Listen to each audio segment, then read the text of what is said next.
Bir soruğu ki umumi sorutunna taam meyitin hakkında sorulıyor. Şimdi gururlar kem boluğulu ki umum musulman şuat inni 100'den 50'si için düşünülüyor ki ayı 40'ı 100'ü yılı şu sorutunna milleti çağırıp pişirmek doğru değil. Millet şu an köp millet biligili. Şu millet inni anlap var ya ki bizim kadim sadaka deyip veriyen adamın sadaka demiştik, ziyafatmıştık. Kitapta geligili öyle ziyafat vermeliler. Ziyafat diyorlar ne mi? Milleti çağırıp idirmekte diye. Şu an kitap ziyafat deyiptir. Öyle sadaka vermelidir. Gariba, katara, yetime, günün son görmeyenler adam. Ne kadar adamı var? Enetan hayırına şöyle sadaka vermeli. Böyle düşünülen gurun elhamdülillah. Köplerde elhamdülillah beni nirayeti çok köpleyen cavan Müslüman doğulamız. Adal elhamdülillah vel minnet. Yani bir daha soruyor Allah. Ne mi diyorlar?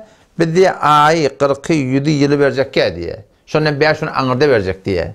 Bir şunu biz bir yerde verecek diye. 40'ı verecek ya diye de. Şuna ne mi diyemeli böyle. O dikkat Müslümanın o da kitapta gelen zatçı öyle ziyafat vermeli. Ziyafat diyorlar ne mi oluyor? Öyle sadaka verecek deyip adamlar çağırmalı. Sen o zaman şu an 25'inde veren dedi. 45'inde veren dedi. Değil mi? 35'inde veren dedi. Fark etmiyor. Vakti öyle sadaka verecek deyip milleti çağırıp idiriyen kitap şunu ziyafat deyiptir Müslüman doğan. Siz biliyor musun?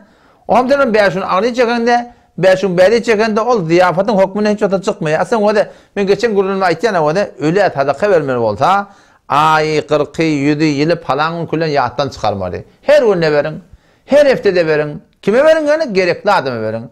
Vallahi yani adam aideti yerine dilek gidiyen adamla var. Tapman yerin adamla var.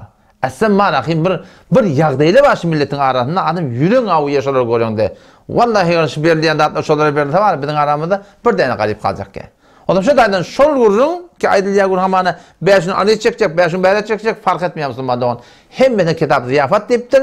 Verecek Müslümandan bir garipleri yetimlerine gün bellemeni suretinde ölümüze sadaka vermek gerek.